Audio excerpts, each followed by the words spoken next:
back when we were kids, it was like not cool to like be Asian or eat Asian things, any of that. And now I feel like kids, it is so cool. But I remember when I was in high school, I did create an Asian American club. You did? It was a club of one. Because it's just me. Welcome to GlowJob, the beauty podcast that's more than skin deep. We're the only podcast to make you hotter and smarter.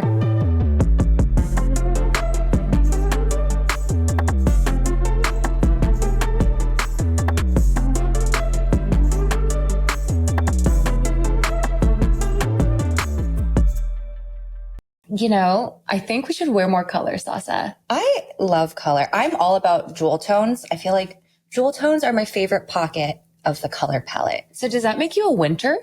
I don't know. I need to figure that out still. Okay. I mean, you know, for the longest time, I always thought I was very warm toned and would always buy warm toned, whatever foundation, etc. But I think I'm neutral now. Really? Yeah. What made you realize that? So I had someone tell me that I'm a neutral and then I switched to buying more neutral products. But I don't know, when it comes to like foundation and stuff, like you just kind of mix until you get it right. Especially you can add a little blush, cool it down or warm it up a little. It's so funny. I've only ever thought about color theory in terms of like what I wear, not really in terms of makeup, but it makes sense. But there's so many things because there's like color theory. I know another one that's trending is contrast theory. Oh, I remember this one. You are definitely high contrast. And I think I'm actually low contrast. Really? So even though I have like dark hair, and fair skin, like I think I'm low contrast because like my eyebrows are very fair. You're right. You know, so I think that's what makes me more low contrast because I think I've told you this before, but the eyebrow shade I use from Anastasia is taupe. Yes. Which is for blonde girls. But I don't know. I've tried the ebony. Mistake. That's what I use. Ebony. But it suits you is the difference. It's so wild how like we both have the same colored hair, but like you would be like, I would be a high contrast, but you would be a like, what is it? You're not low, are you? I might be low or medium. Medium? I mean, see you for medium. When I don't wear makeup, it's like I have bleached brows. I swear. They're barely there. They're there, but barely there. This episode is brought to you by Fenty Beauty. From day one, we've always said that GlowJob is a beauty podcast that's more than skin deep. And no one embodies that better than Fenty Beauty. This month, we're celebrating AAPI heritage together, spotlighting the stories that celebrate culture and identity, recognizing our community, and creating space for everybody to feel seen.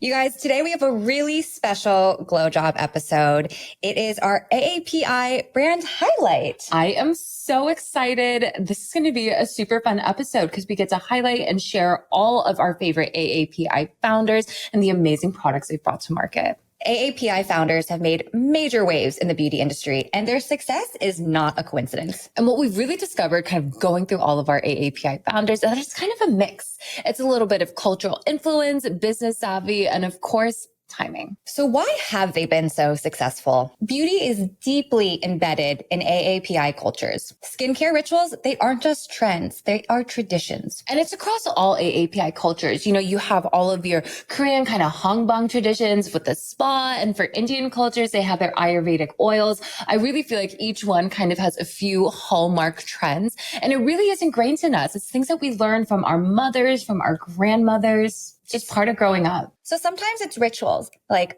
Gua Sha or pressure point massage, and other times it's ingredient based. So think like green tea, turmeric, rice water, ginseng. That's a big one. So for me, when I think about my childhood, I always just vividly remember me being in the bathtub with my grandma, and she would just scrub the crap out of me with those Korean scrubbers.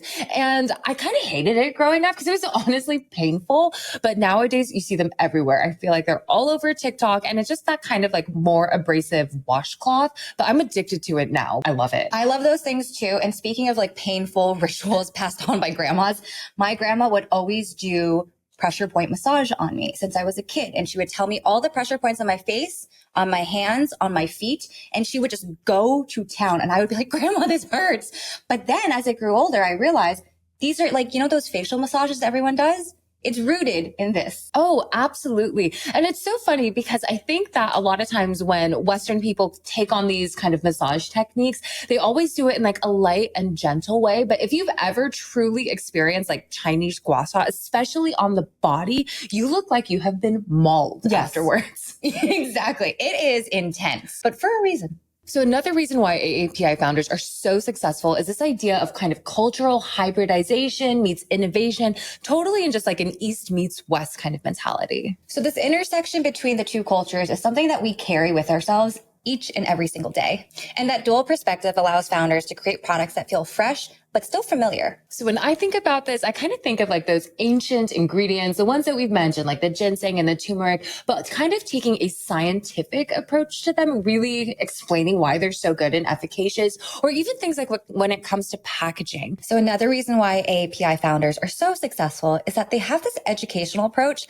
that wins consumer trust. I think that's so important nowadays. Like consumers are just so smart and savvy. They can honestly tell you like, what does a vitamin C do? What does a hyaluronic acid do? So when these founders take the time to educate, I think it really just lets people know why these ingredients are so important. It gives that skintellectual tone that I think consumers really identify with, because there's not only a transparency in terms of the ingredients that they use, but there's usually also like transparency behind how they're sourced as well. And so for the consumer to be part of that experience, I think is very connecting. Oh, absolutely. Like I always see, like whenever I go to a company's website, I love when they have like the ingredient highlight pages. And sometimes they'll actually show you like the rice patties where they're getting the rice that they're then going to ferment and then going to put into your toners. And the last reason that we have is that a lot of AAPI founders, they are just extremely business savvy and smart about it. They really know how to tap into their communities. Not all, but a lot of AAPI founders have backgrounds in tech, in finance, or in corporate beauty, and they bring that operational rigor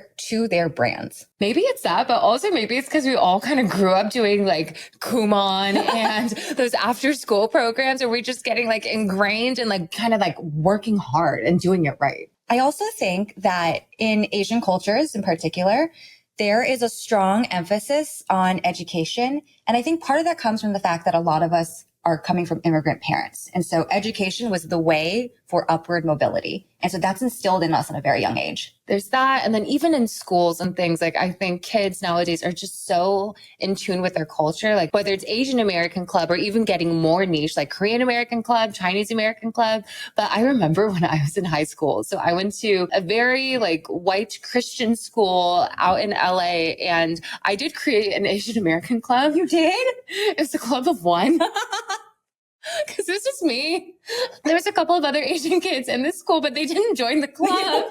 But it was so fun because the school did give me a budget for the club, and I had a teacher, Mrs. Moore, and she was so fabulous, and she sponsored the club. So at lunch, we would like get food. We would always get different types of, Asian cuisines and watch movies together. And that was basically the club. Wait. When you say we would watch movies together, is it you and Mrs. Moore, or were other people showing up? Oh yeah, the hungry kids would show up because it's a free lunch and it's like better than the cafeteria food. Yeah. But it was just me and Mrs. Moore and whoever saw the flyers that day. But hey, added it to the college resume. That's so cute. I love that. I mean, on the same vein as your club, which I think is so sweet and precious. I feel like AAPI founders are really good at tapping at their community. And that's at the core of every brand. Absolutely. Because I feel like that's something they all craved growing up in a place like America. Like things are different now than they were. Way different. Right? Like Sasa and I, we are, peak millennials, as they say. But, wanting and craving that representation is something that we all feel and can truly resonate with. Like, I feel like everyone has that story or that kind of canon moment, right? Where they just realize like, oh, I want to feel like I'm part of something. So for a lot of these folks, their brands are tied to their identity. They're redefining beauty norms. They're challenging colorism, and they're creating spaces for folks who felt like they didn't have a space before. And I think that is really just kind of creating this long-term passion, right? And it's something that people can feel really connected to with every product launch almost. Like it's kind of a constant reminder that these are the pillars of the brand. So like when you were talking about your club and you being the only one in the Asian club at school, do you remember back when we were kids, it was like not cool to like be Asian or eat Asian things, any of that. And now I feel like kids, it is so cool. like to go out for sushi, to like get dan noodles, like a boba tea. It's all cool now. I know. And I love it. And I got to give a lot of props to like K-pop because I feel like they made that cool. Cause I mean, it's the biggest thing in Asia and most of the rest of the world. But I feel like now Asian kids are finally getting their kudos, you know, where it counts. But I remember it was even things like our food was just like so foreign to kids. They were just so obsessed with their like chicken nuggets and peanut butter jelly sandwiches, and having something like dumplings at school was just like, oh my God, what is that? Yeah. But nowadays I feel like everyone eats dumplings at school.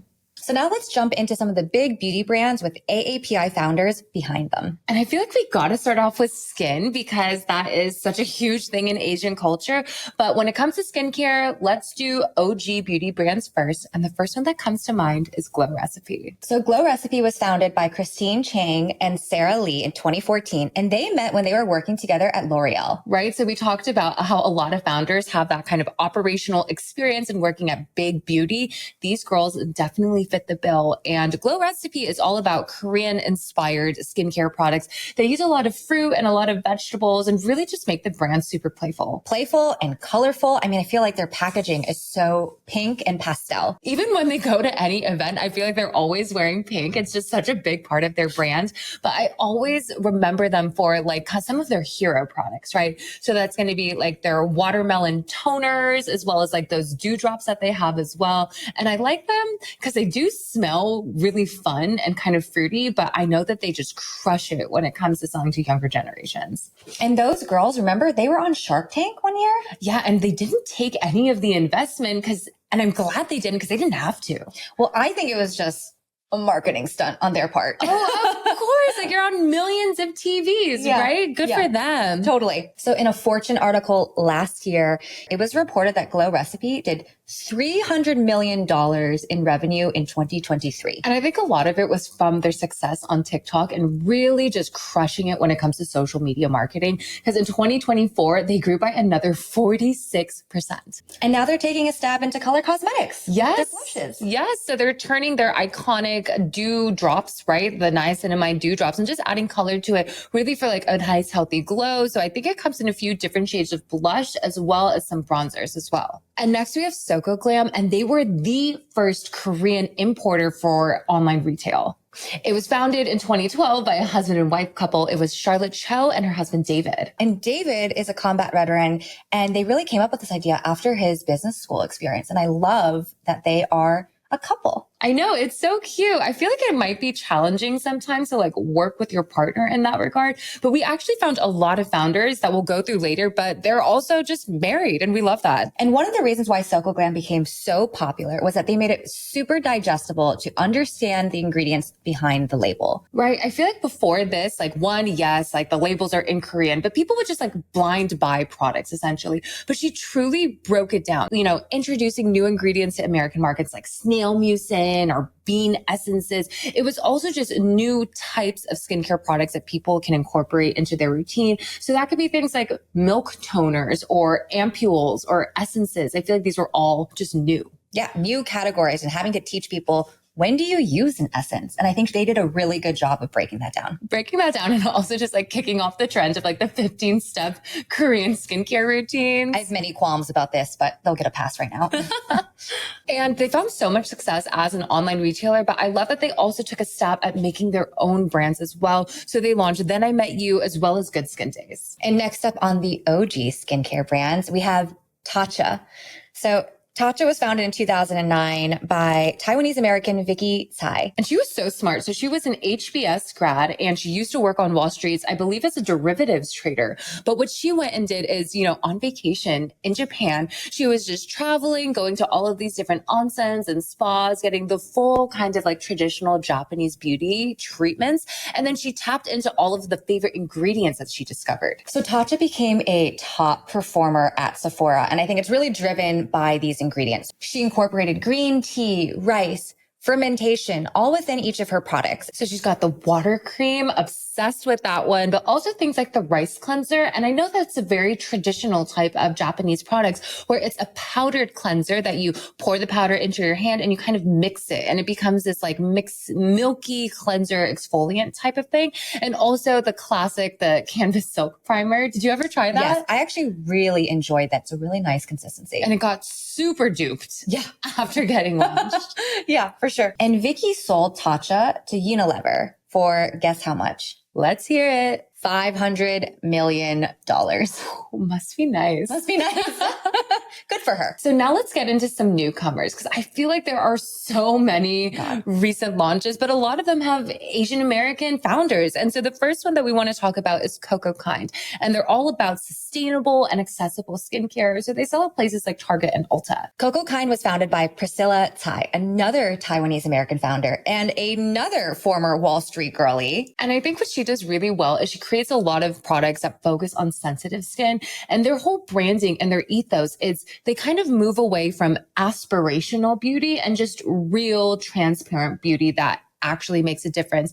But another thing that I love when it comes to their whole marketing is remember how so many brands do these crazy big brand trips where they just get all these celebrities and all of these influencers. What they actually like to do is just tap into their customer base. Yes. And invite them to go to Napa and Hawaii. And I just think it's really good for community building. Oh, totally. Because like, even if you are not going on that trip, if you see someone who, you know, looks like yours, just could be you, another girl who works, I don't know, a 9-to-5 marketing job on this Napa trip, it feels very inclusive. Definitely. And I was actually really curious, like what they asked for people. So one time I went through and applied. You did? Oh my God. What was that like? This episode of GlowJob is brought to you by Fenty Beauty. We don't chase trends. We set them. Our beauty isn't just a part of the conversation. It's leading it.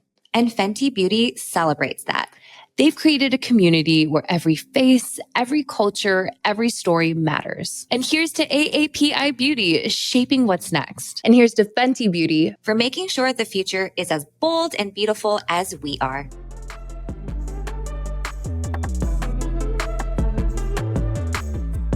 So one time I went through and applied. You did? Oh my God. What was that like? I didn't get it, which was such a bummer, but I would have brought you as my plus one. You get a +1? Yes. Oh, that's smart. I like yes. that. Yeah. So I went through the application and they ask you, what products that you like. And I've used their barrier serum, which is great because, sensitive skin girl here. So I mentioned that I used it and they actually ask you to film a video talking about yourself and your experience with the product. And I was feeling a little shy, so I didn't do it. So that is why I didn't get it. Oh, because you didn't submit a film. I know, but there we go. next time.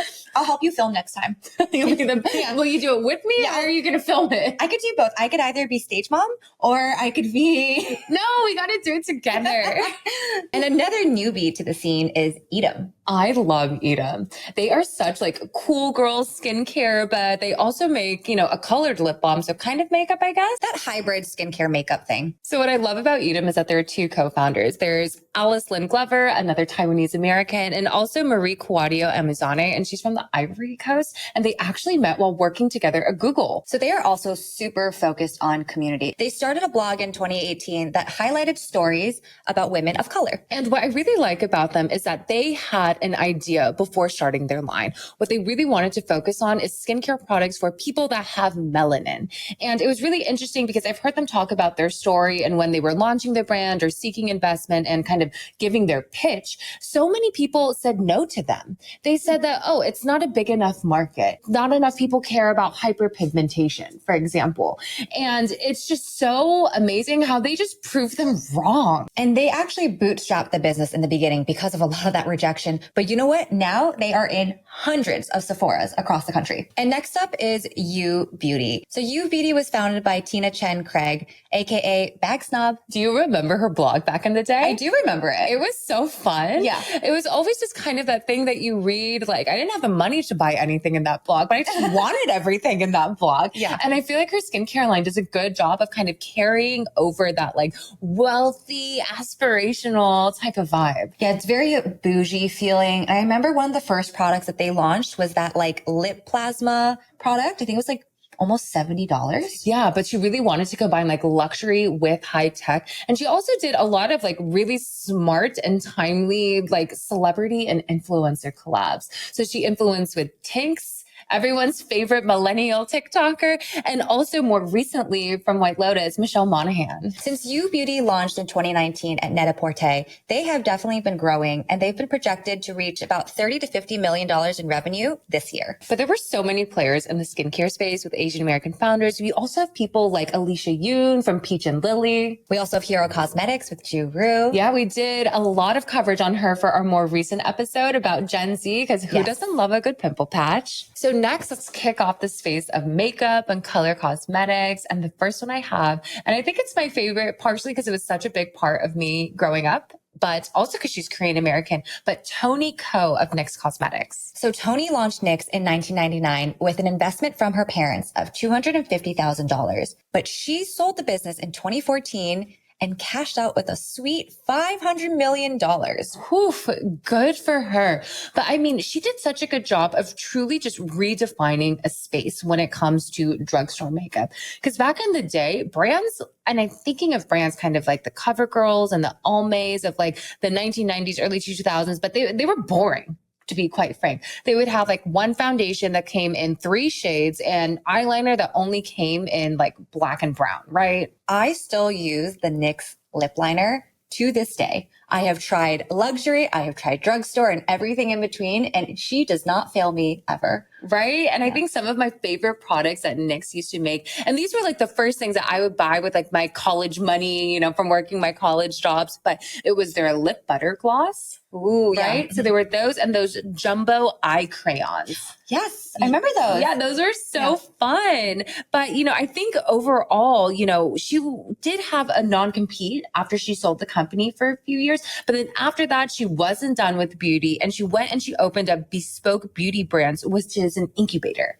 And she's also helped other AAPI founders within the beauty space like Kimchi Chic and Jason Wu. And moving along with more makeup AAPI brands, first up, I gotta say, Amy Liu of Tower 28, a Taiwanese American founder. I love her so much. And she is a true industry professional. She was working at places like Smashbox, like Josie Marin, Kate Somerville. So she was able to bring so many years of experience to Tower 28 before launching it. One of her first products was that super viral SOS spray with hypochlorous acid. I thought that was such a genius thing to bring to the market because it's not necessarily like a new ingredient by any means. It's been around forever. Like people would use it in like hospitals and post-surgery just to like keep the skin clean, right? Mm-hmm, exactly. It's been used in the medical field for decades. Yeah, but now when I look at their brand and go on their website, I feel like even though they started really with this SOS spray and being in skincare, focusing on like sensitive skin needs,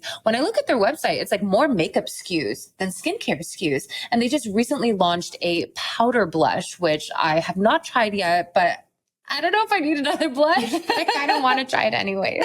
Next up, we have Patrick Ta, founded by, of course, Patrick Ta himself. And Patrick Ta is a Vietnamese American, first gen.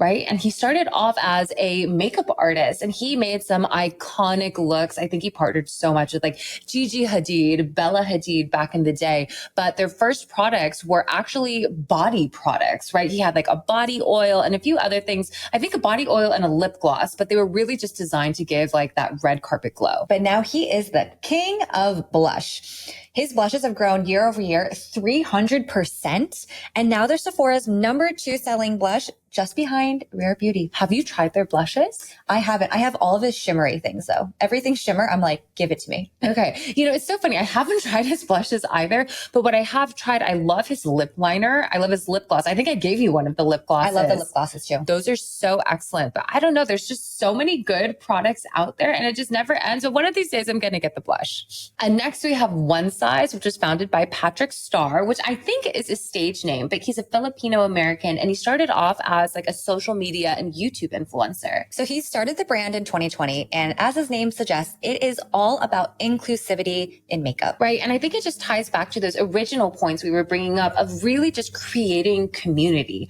I feel like being a minority, being Asian American, you focus a lot on community. You want people that not necessarily look just like you, but have things in common with you so you can like celebrate them together. And Patrick, he identifies as a gay man who's also into drag. He's plus size. It's really inclusive and bringing in together all different communities into one. Right. That's why I love the name so much. One size. Yeah. One size fits all. And the last viral beauty brand is Summer Fridays. So here there are two founders, right? We have Mariana Hewitt and Lauren Ireland, but Mariana Hewitt is actually half Vietnamese. Her mom is Vietnamese. And I love that I'm kind of always reminded of it because she brings her mom everywhere. That's so sweet. Right. I think she actually takes a lot of Mariana's photos for her Instagram. So cute. I mean, she has her own Instagram account. I think it's like, oh my gosh, I think it's Stripes and Chanel. That's her mom, IG. Yeah, I think that's her mom's handle. But, it's just great that obviously her mom has such an important influence on her life, right? And as evidenced by my shopping trip for that bat mitzvah, there is not a single high schooler out there who does not know what Summer Fridays is because of their lip gloss. Right. They sell one every 8 seconds. But I remember when you were on that shopping trip, Sasa, because you called me and you're like, Julia, help. I was like, how many of these lip balms do I buy this girl? All of them. Yeah. You'll be her favorite auntie for the rest of your life.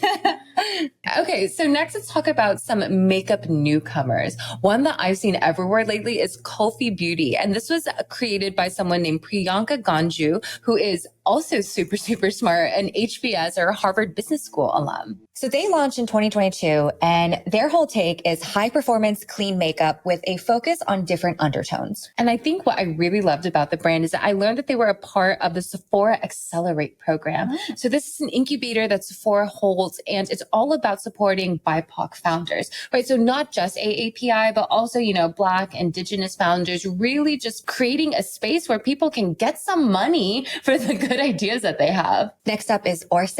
Love this brand. And it's founded by Yu Chen Shi.